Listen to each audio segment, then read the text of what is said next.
एक ऐसा शहर जहां उम्मीद और नाउम्मीदी दोनों साथ साथ चलते हैं। आज हम हैती की राजधानी पोर्ट ऑ प्रिंस की उलझी हुई दुनिया में उतर रहे हैं। चलिए पता लगाते हैं कि ये शहर अपनी जिंदगी की लड़ाई लड़ कैसे रहा है। 400%। ये सिर्फ एक नंबर नहीं है, ये वो आंकड़ा है जो बताता है कि हैती की नेशनल जेल में अपनी कैपेसिटी से 4 गुना ज्यादा लोग ठूंसे हुए हैं। ये एक ऐसे सिस्टम की निशानी है जो टूटने की कगार पर है, और यहीं से हमारी आज की पड़ताल शुरू होती है। वुडू महायाजक माम्बो इवोनी, जो वहां के समुदाय की एक आध्यात्मिक आवाज है, शहर के हालात को कुछ ऐसे बयां करती हैं। उनके ये शब्द उस कड़वी हकीकत को सामने लाते हैं जहां हिंसा अब कोई खास घटना नहीं बल्कि रोजमर्रा की जिंदगी का एक हिस्सा बन गई है। तो सवाल ये है कि आखिर ये शहर इस हाल में पहुंचा कैसे? इसका जवाब एक कहानी में छिपा है, एक ही शहर के अंदर बसे दो अलग अलग शहरों की कहानी में। हाँ, 2010 का वो भयानक भूकंप एक टर्निंग पॉइंट तो था, पर असली जड़ वो नहीं थी। उसने तो बस उन दरारों को और चौड़ा कर दिया जो शहर में पहले से ही मौजूद थी। और इस पूरे संकट की जड़ में है एक हैरान कर देने वाला आर्थिक बंटवारा। सोचिए, 80% आबादी गरीबी में जी रही है और सिर्फ 20% लोगों के पास देश की ज्यादातर दौलत है। यही असमानता शहर को अंदर ही अंदर से खा रही है। और इस सारी नाउम्मीदी का सेंटर पॉइंट है सिटे सोलेल, शहर की सबसे बड़ी झुग्गी बस्ती, 7 लाख लोगों का घर। एक ऐसी जगह जहां सरकार का नहीं, गैंग्स का राज चलता है। तो होता यह है कि जब सरकार का कानून फेल हो जाता है ना, तब सड़क का कानून लागू होता है। और पोर्ट ऑ प्रिंस में ये कानून लिखते हैं गैंग्स। मतलब यहाँ रहने वालों के लिए हर दिन बस जिंदा रहने की जंग है। वो गैंग वॉर, किडनैपिंग के लगातार डर और एक अनकही चुप्पी के कानून के बीच जीते हैं। एक ऐसा कानून जो डर से बना है, जहां कुछ भी बोलना मौत को दावत देने जैसा हो सकता है। अब इस पूरे केओस को खत्म करने के लिए पुलिस ने एक बड़ा बोल्ड प्लान बनाया।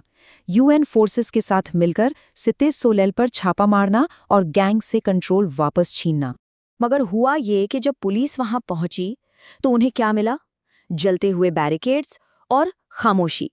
गैंग्स तो जैसे हवा में गायब हो गए थे। किसी ने उन्हें पहले ही खबर कर दी थी। तो नतीजा क्या निकला? ऑपरेशन पूरी तरह से फेल। ना कोई बड़ी गिरफ्तारी हुई, ना कोई हथियार मिले। एक बार फिर गैंग्स ने ये साबित कर दिया कि वो कानून से हमेशा एक कदम आगे हैं। हर गोली, हर किडनैपिंग के पीछे एक इंसानी कहानी होती है। चलिए अब उन लोगों की बात करते हैं जो इस हिंसा की सबसे बड़ी कीमत चुका रहे हैं, और उन कुछ हिम्मत वाले लोगों की भी जो उनकी मदद के लिए अपनी जान जोखिम में डाल रहे हैं। डॉक्टर्स विदाउट बॉर्डर्स के जो हॉस्पिटल है ना, वहां इस हिंसा के जख्म साफ साफ दिखते हैं। हर रोज वो ऐसे अनगिनत लोगों का इलाज करते हैं जिन्हें या तो गोलियां लगी हैं या जो बुरी तरह जल गए हैं। ये सब सड़कों पर चल रही जंग का सीधा सबूत है। लेकिन इस अंधेरे में भी ना उम्मीद की कुछ किरणें हैं। माम्बो मर्सी जैसी जो स्पिरिचुअल लीडर्स हैं, वो एक सीक्रेट शेल्टर चलाती हैं, यौन हिंसा की शिकार महिलाओं के लिए एक पनाहगाह। यहाँ उन्हें सिर्फ सुरक्षा नहीं मिलती, बल्कि अपनी जिंदगी को फिर से पटरी पर लाने का एक मौका भी मिलता है। तो सड़कों पे तो कानून का ये हाल है, पर अदालतों में क्या हो रहा है? सच तो ये है कि पोर्ट ऑ प्रिंस का जस्टिस सिस्टम लगभग पूरी तरह से ढह चुका है। हमने शुरू में 400% ओवरक्राउडिंग की बात की थी, पर असलियत उससे कहीं ज्यादा भयानक है। जरा सोचिए, एक कैदी के हिस्से में सिर्फ 60 स्क्वायर सेंटीमीटर की जगह और अपने केस की सुनवाई के लिए कम से कम 3 साल का इंतजार। ये इंसाफ नहीं है, ये तो जीते जी नर्क भोगने जैसा है। इस सिस्टम की नाकामी को समझने के लिए चलिए एक केस देखते हैं।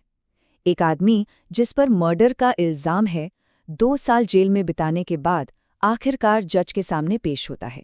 और फिर अचानक पूरा केस ही बिखर जाता है। कोर्ट को पता चलता है कि उन्होंने गलत आदमी को पकड़ रखा है। 2 साल की जेल सिर्फ एक मामूली सी क्लेरिकल मिस्टेक की वजह से। उसके नाम में सिर्फ एक अक्षर का फर्क था।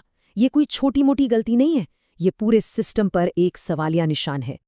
ये सारी परेशानियां एक गहरी सच्चाई की तरफ इशारा करती हैं। पोर्ट ऑ प्रिंस असल में एक शहर है ही नहीं।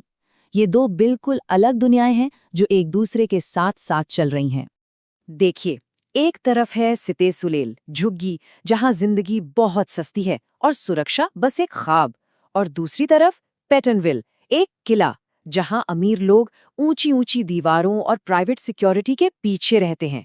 मतलब एक अमीर आदमी अपनी सुरक्षा पर एक महीने में जितना खर्च करता है ना, वो शायद किसी गरीब की जिंदगी भर की कमाई से भी ज्यादा हो। यहाँ सबसे बड़ी बात पता है क्या है? पोर्ट ऑ प्रिंस में सिक्योरिटी अब कोई हक नहीं रहा, बल्कि एक लग्जरी बन गई है। तो सोचिए क्या होता होगा जब देश की ज्यादातर आबादी इस लग्जरी को अफोर्ड ही नहीं कर सकती। और ये सब हमें एक बहुत ही गंभीर सवाल पर लाकर खड़ा कर देता है। अब जब यूनाइटेड नेशंस का पीस कीपिंग मिशन खत्म हो गया है, तो क्या हेती की ये कमजोर पुलिस अकेले इस तूफान का सामना कर पाएगी? इस सवाल का जवाब ही सिर्फ पोर्ट ऑ प्रिंस का नहीं, बल्कि पूरे हेती का भविष्य तय करेगा।